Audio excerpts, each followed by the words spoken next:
মানে কলা গাছটা বড় হয় না, ছোট এইটুকু, বেশি হাইট বড় হয় না। এই আপনার যেটা বললাম জ্যাকফ্রুটের মার্কেটটা, যেটা বললাম L49 এর পেয়ারা মার্কেটটা, আর যেটা সেটাই আবার বলছি, কলার মার্কেটটা এতটাই ভালো হয়েছে। অ্যাকচুয়ালি এই G9 কলা না আসলে একটা কলা পশ্চিমবঙ্গবাসীর কারু খেতে গেলে 10 টাকা দিয়ে কিনে খেতে হতো। এখন তো 7 টাকা 8 টাকা চলে গেছে। এটা প্রথমে কলাটা আসে অন্ধ্রের থেকে। আচ্ছা, ও আগে চাষটা পশ্চিমবঙ্গের আগে অন্ধ্রেতে হয়েছে। আচ্ছা, বড় বড় এলপি করে কাঁচা কলাটাই আমাদের রাজ্যে আসছিল। বিভিন্ন কলার যে স্টল তৈরি করা হয়েছে সেখানে পাকানো হয়, সেখান থেকে আবার পাকিয়ে বিভিন্ন জায়গায় কাউন্টারে সেল যায়, সব নিয়ে যায়। তো এটা তো ন্যূনতম 40-50 হাজার টাকা বিঘাতে বিক্রি হচ্ছে। মানে কাঁচাটাই আড়তদাররা 25 টাকা, 20 থেকে 25 টাকার মধ্যে কিলো সংগ্রহণ করছে, বা খুব ভালো।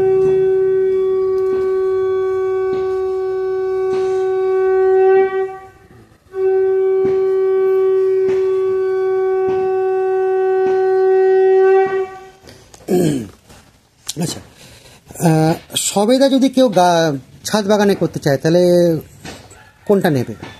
সবেদা ছোট পটে বসানোই যায় না, আমার হিসাব বলছে। আচ্ছা, মাটিতে যে টাইমে ফল আসে টবে তার থেকে আগে ফল আসে। আচ্ছা আচ্ছা, কিন্তু সবেদার ক্ষেত্রে আপনি ফল সমেত নিলে, কিন্তু বসানোর পরে গাছটা যখন গ্রোথ নেবে তখন কিন্তু ফলটা থমকে যাবে।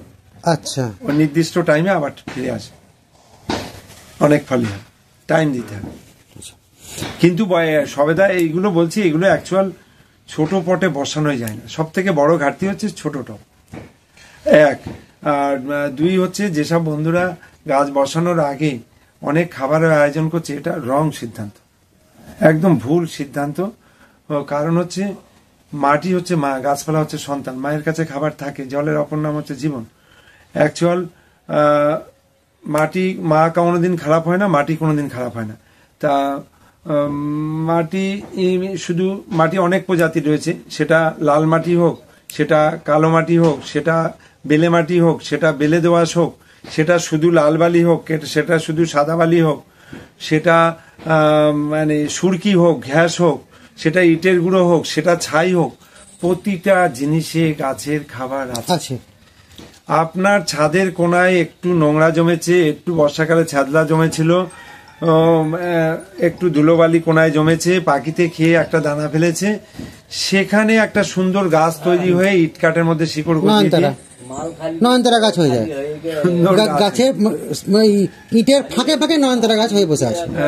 যাই হোক, খাবার যারা দিচ্ছে এত খাবার দিতে নেই।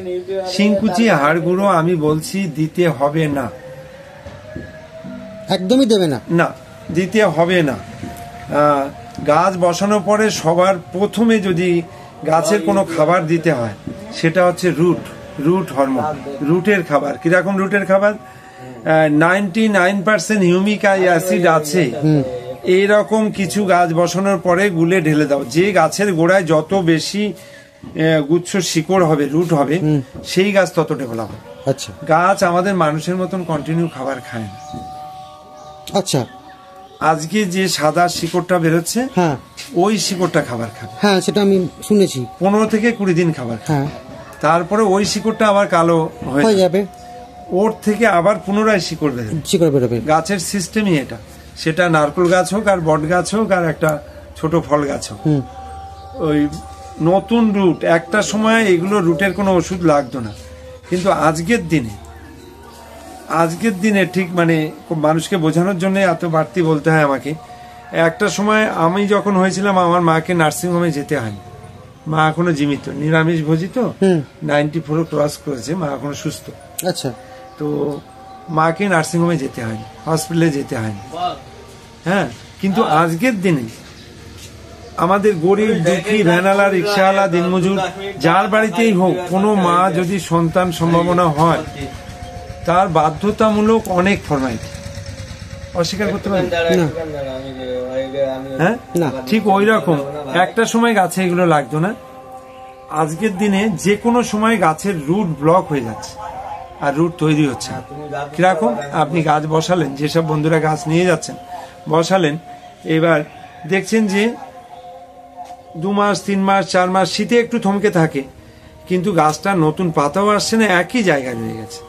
হ্যাঁ। যখনই দেখবেন যে এতদিন একই জায়গায় রয়ে গেছে, এর মানেই হচ্ছে রুট বাউন্ড হয়েছে, রুট ব্লক হয়ে গেছে। ব্লক হয়ে গেছে। মানে আপনার লিভার ড্যামেজ হলে যা হয়, আপনি যদি ওর খাবার নেই ভেবে অনেকটা খাবার দেন, গাছটা মরে যাবে, গাছটা মরে যাবে একদম 100%। আমি মেরেছি, অলরেডি মেরেছি একটি গাছ। তাহলে আমি বাস্তবটা বলি, আসলে কারোর কথায় কোনো দোষ ধরি না। যেসব বন্ধুরা কাজ নার্সারি করেছে সবাই তো সবকিছু জানে না, কর্মসংস্থান নেই, বেকারত্ব বেড়েছে, কি করবে? পেটের জ্বালা পৃথিবীতে সব থেকে বড় জ্বালা। একদম। এই প্রসঙ্গে আমি সরকারকে বলি, যারা এই শিল্প করে নাটক করে, যে রাজ্যই হোক না, সব দরকার, টাটা দরকার, সব দরকার, কিন্তু না, সব থেকে বড় শিল্প হচ্ছে কৃষি শিল্প। ও ছাড়া পেটটা চলবে কি করে?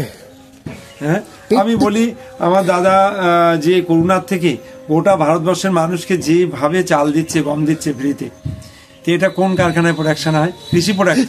একদম, হ্যাঁ, একদম। তাহলে আমি বলবো সব সরকারকে কৃষককে প্রাধান্য দিতে।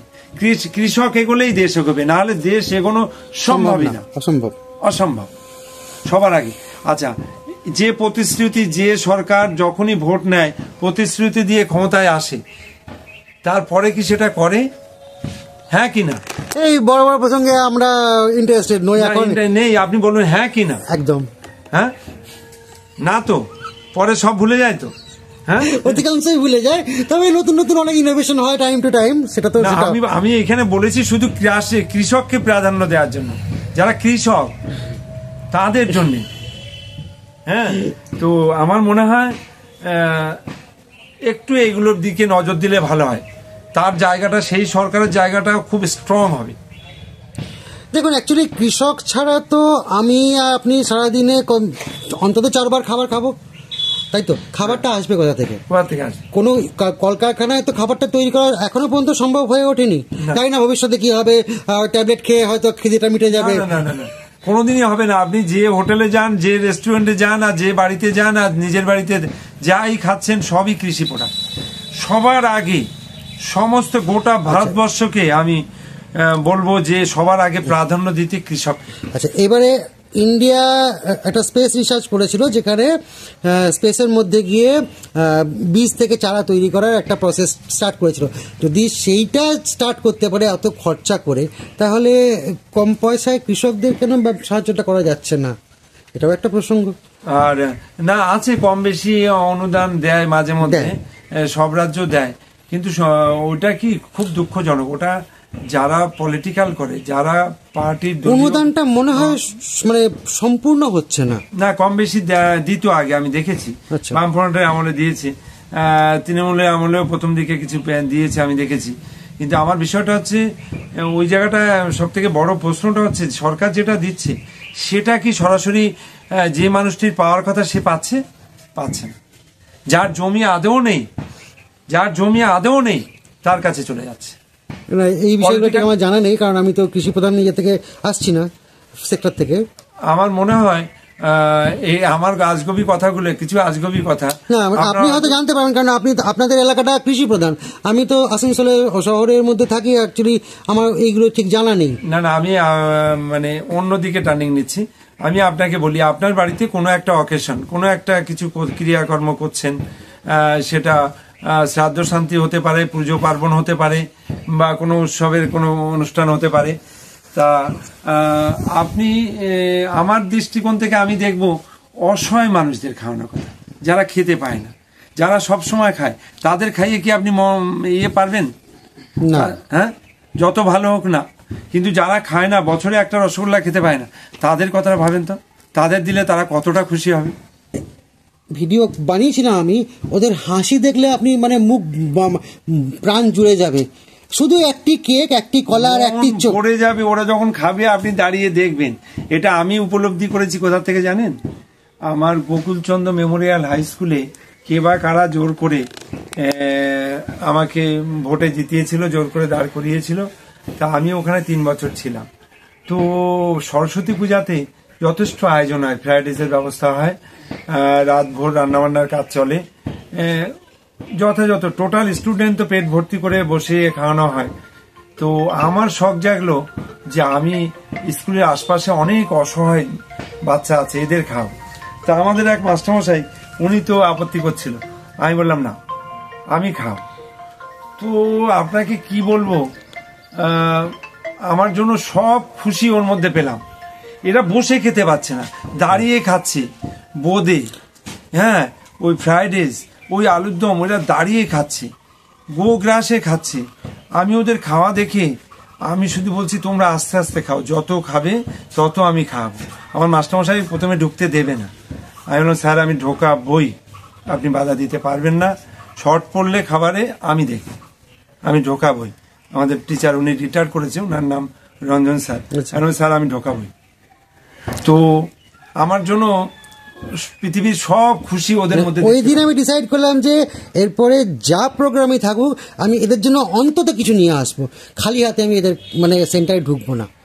ওদের হাসি দেখে আপনি মন ভরে যাবে, মানে চোখ দিয়ে জল চলে এসেছিল আমার, যে এই বাচ্চাগুলো শুধুমাত্র একটা 5 টাকার ছোট কেক, একটি কলা আর একটি চকলেট। আমি যাদের খাইয়েছিলাম না, আপনি তো আইসিডিএস স্কুলের শিশুদের খাইয়েছেন, তাদের শরীরে বসন ছিল, জামা কাপড় ছিল।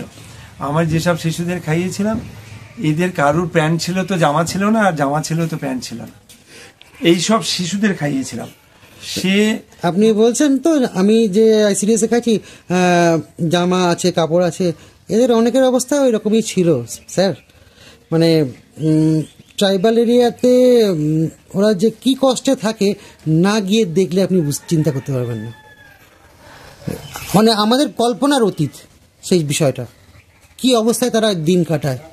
শীতকালের মধ্যে বাচ্চাগুলি একটি পাতলা জামা পরে ঘুরে বেড়াচ্ছে, আপনি চিন্তা করতে পারেন সাত সকালে আসানসোলের মতো ঠান্ডাতে। কেউ, আমি এর মধ্যে একটু ডুবতে বলবো আপনাকে, অন্তত আপনি যখন বললেন, তুলে ধরলেন, মানে কেউ খেয়ে শান্তি পায়, কেউ খাইয়ে শান্তি পায়। তা এমন কিছু মানুষদের জন্য করুন, আপনি এত কিছু ফিরে পাবেন। চেষ্টা করে যাচ্ছি স্যার, একবারে মানে এই জিনিসটা অনুভব করতে পারিনি এতদিন, একবার পেরেছি, এটা বন্ধ করা যাবে না আমার পক্ষে অন্তত। আপনি সনাতনী মানুষ তো? একদম। তাহলে আমাদের সনাতনী মানুষের যে কোনো ধর্মীয় কাজে একটা কথা আছে যে এমনি এই কীর্তন ফীর্তন যাই কিছু হোক না কেন, কাঙালি ভোজন। তা কাঙালি মানে কি জানেন, খুব অসহায় মানুষ, এদের ভোজন করাতে হবে পেট ভরে। কৃষ্ণের এটাই ইচ্ছা। হ্যাঁ, সেটা আমরা অনেক সময় ঠিকঠাক। ফোনটা একটু রিসিভ করে নিন, কথাটা হয়।